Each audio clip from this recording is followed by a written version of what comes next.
Assalamualaikum warahmatullahi wabarakatuh. Selamat sore semuanya. Saya juga terima kasih ada kesempatan kita berbuka bersama.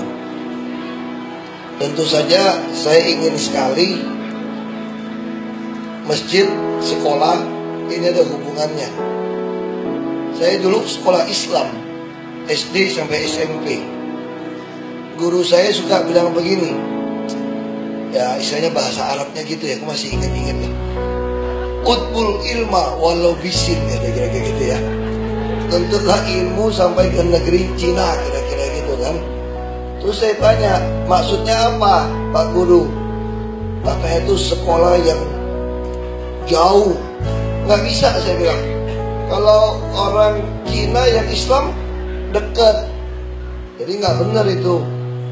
Terus dia bilang budayanya lebih tua. Nggak benar juga. Kalau belajar Islam budayanya ke Arab dong, masa ke Cina, saya bilang. Akhirnya guru saya bilang begini, udah pokoknya pengertiannya ini hadis juga ya kadang-kadang masih diragukan, ini kuat apa lemah. Dan ini cerita agama. Saya bilang ya mau berdebat sama guru susah. Nah waktu saya udah kuliah, saya cari tahu kenapa Nabi Muhammad sampai ngucapin kalimat itu. Kalau kita berdebat ini hadisnya lemah atau kuat, saya kira tidak mungkin Allah mengizinkan kebingungan di dalam firman-Nya gitu loh. Gak mungkin Allah sengaja mengizinkan sebuah hadis diperdebatkan. Nah saya yakin ini pasti ada tafsirannya. Nah saya mulai mempelajari filsafat Tiongkok. Apa yang dimaksud? Kalau saya pelajari, saya kalau pelajaran agama Islam saya nilainya bagus, jujur aja bagus saya. Kenapa? Karena tulisan Arabnya dilepas. Kalau mau belajar tulisan Arab tuh habis sholat Isya. Tapi saya sampai di sana karena orang kafir nggak boleh masuk masjid, jadi saya nggak belajar Arab. Akhirnya dari 10 soal, saya cuma kerjain 7, 3 Arab gak dikerjain. Ya masih nilai saya lebih baik daripada orang Islam dong. Tulisan Arab susah, dia nggak mau nyambung ana, nyambung pusing-pusing deh kamu. Saya nggak usah kerjain. Nah saya tafsirkan gini, ternyata di Tiongkok waktu Nabi Muhammad belum dapat wahyu, beliau kan dagang sama orang Tiongkok ya. Waktu itu pengajaran Konfusius itu begitu kental. Apa pengajaran Konfusius yang paling utama adalah dia mengatakan, ini bahasa Mandarin nih, Iu Chiao U Le. Artinya apa? Iu itu ada, Chiao itu pendidikan, U itu tidak ada, Le itu pemisahan, pengotakan. Jadi kalau kita terjemahkan, kalau kita bicara pendidikan, tidak boleh ada diskriminasi pemisahan.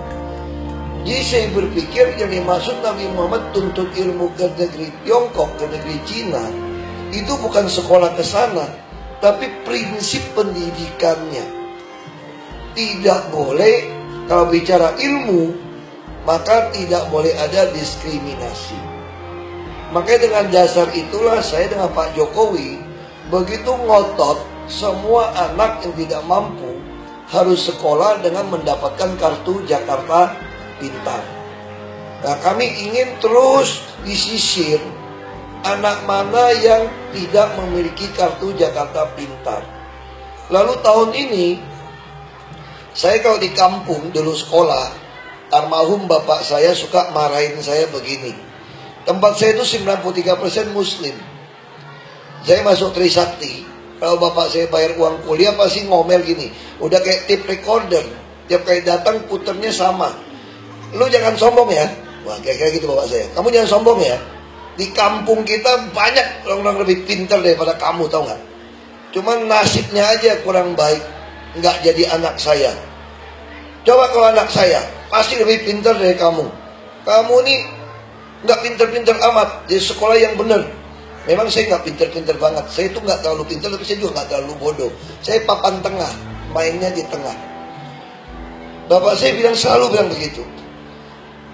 Kenapa jadi turun? Teman-teman saya waktu SMA, saya tanya, kenapa kamu dulu sekolahnya rajin, sekarang tidak bagus? Dia jawabnya begini, karena percuma saya rajin, gak mungkin saya kuliah. Kalau kamu kan anak tauke, bisa kuliah. Kalau saya nggak bisa. Makanya tahun ini, setelah kita agak lumayan bisa menjinakkan DPRD sedikit lebih baik gitu ya, kita hemat uang banyak. Tahun ini kalau anak pemegang KJP bisa kuliah diterima di perguruan tinggi negeri, kami DKI akan memberikan bantuan 18 juta setahun supaya cukup untuk kuliah. Nah, ini penting. Lalu apalagi yang saya belajar dari bapak saya suka bilang begini, gimana kita bisa ngalahkan orang barat kalau kita makannya saja tahu tempe, kagak pernah makan daging. Setahun lebaran makan daging cuma berapa potong. Dihitung, rata-rata orang Indonesia makan daging sapi ya, itu hanya 2 kilo per tahun. Satu orang. Itu pun termasuk orang kaya, dibagi rata. Jakarta 5 kilo per tahun, tapi termasuk yang makan di hotel restoran.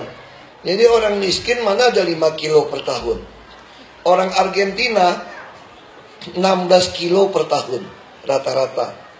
Orang Australia 14 kilo sama Amerika.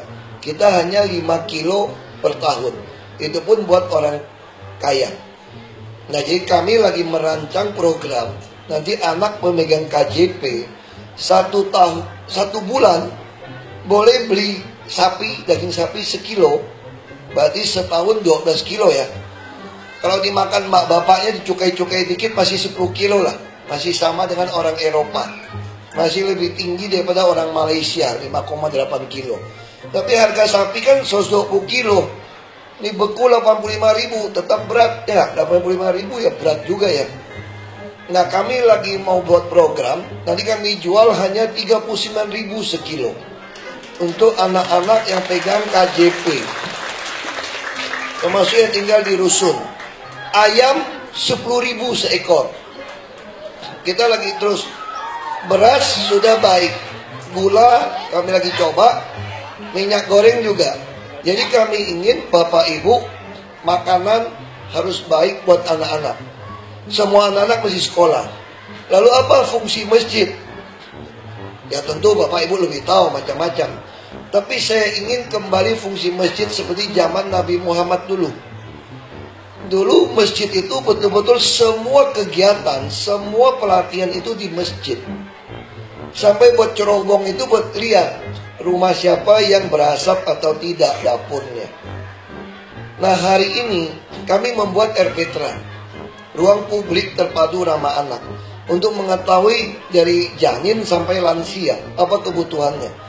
Tapi ngejar 267 saja butuh mungkin 2 tahun. Idealnya tiap RW ada 1 RPTRA supaya bisa mengetahui kondisi siapa yang membutuhkan. Nah, yang paling siap apa? Masjid. Masjid paling siap. Tokoh masyarakat kumpul, kita bisa dorong anak-anak. 12 tahun waktu saya jadi bupati, tempat saya muslim 93%. Saya katakan, saya tidak suka kalau sekolah memaksa orang berpakaian jilbab tapi tidak mengajari untuk khatam Quran 12 tahun. Waktu umur 12 tahun. Kalau dia mengerti ajaran Islam dengan baik, nggak usah dipaksa juga otomatis akan nanti secara normal dia merasa akan pakai. Tapi kalau dipaksa, saya marah. Keluar dari sekolah, dicopot. Itu bagi saya mempermalukan Islam. Kalau belum ada panggilan ya jangan dicopot dong, betul nggak? Jangan pakai kan? Kalau Anda belum yakin, belum ada panggilan, jangan pakai. Tapi jangan pakai kalau sekolah Anda copot. Nah, saya bilang nggak bisa. Ini pertama. Kedua, saya harap masjid bantu kami menemukan anak mana yang tidak sekolah, orang tua mana yang sakit. Zaman Nabi Muhammad masjid ini diajarin dagang loh. Diajarin dagang ini. Kita juga mau tahu siapa yang pengen usaha. Kami menyediakan 1 triliun rupiah setahun untuk bantuan modal. Tapi kami tidak tahu siapa yang mau dibantu. Makanya kami mendorong Bapak Ibu, uang dagang itu dimasukkan ke bank. Supaya apa? Supaya tahu arus kasnya kemana. Tapi kok ke bank nyetornya kecil kan malu Pak. Nah kami lagi siapkan, nanti ada orang tukang tagihnya bank, ada bukti. Supaya pulang kerja malam bisa nyetor, baru bisa ketahuan uangnya kemana. Nah kami juga membangun banyak rumah sekarang. Rumah sakit, nanti tiap kecamatan masih ada rumah sakit. Untuk apa? Supaya Bapak Ibu itu kalau sakit keluarganya dekat. Saya dorong Bapak Ibu semua harus punya BPJS ya. Kalau nggak mampu beli premi, daftar di puskesmas, kami yang bayarin. Termasuk anak-anak, orang tua, jangan sampai sakit mendadak. Nanti kena masuk 3 hari baru urus, 3 hari udah 7 juta, pengek. Lebih baik ngurus sekarang dulu. Nah ini harapan saya nggak panjang lebar. Nanti saya kasih tausiah salah lagi. Biar yang kasih tausiahnya kita dengar lebih panjang. Saya kira itu dari saya. Terima kasih sekali lagi. Kita akan buka bersama, kita dengarkan tausiah supaya kita makin sadar hidup ini butuh Tuhan. Wassalamualaikum warahmatullahi wabarakatuh.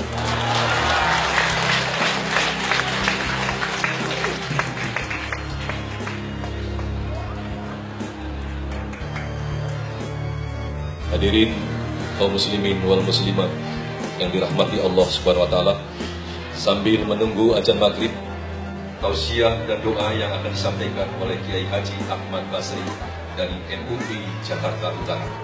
Pada yang terhormat Bapak Ahmad Basri, disilakan.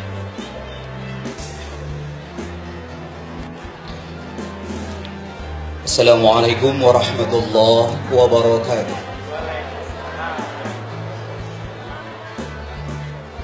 Alhamdulillahi ala ni'amihil mutakathirah wa atayahul wafirah wa ayadahul bahirah.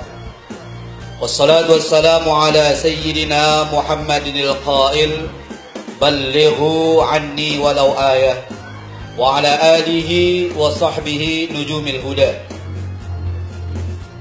Rabbi shrah li sadri wa yassir li amri wahlul 'uqdatam min lisani yafqahu qawli. Amma ba'd. Hadratil muhtaramin wal muhtaramat yang terhormat para bapak, para ibu, wabil khusus yang terhormat Bapak Gubernur DKI Jakarta Bapak Insinyur Basuki Cahayapurnama, yang terhormat Bapak PLT Wali Kota Jakarta Utara Bapak Haji Wahyu Haryadi, yang saya hormati Bapak Camat Kelapa Gading Bapak Dr. Andes Haji Abdul Khalid, Bapak Lurah Pegangsaan 2, yang terhormat Bapak Haji Abdul Buang, dan Bapak-Bapak Lurah se-Kecamatan Kelapa Gading.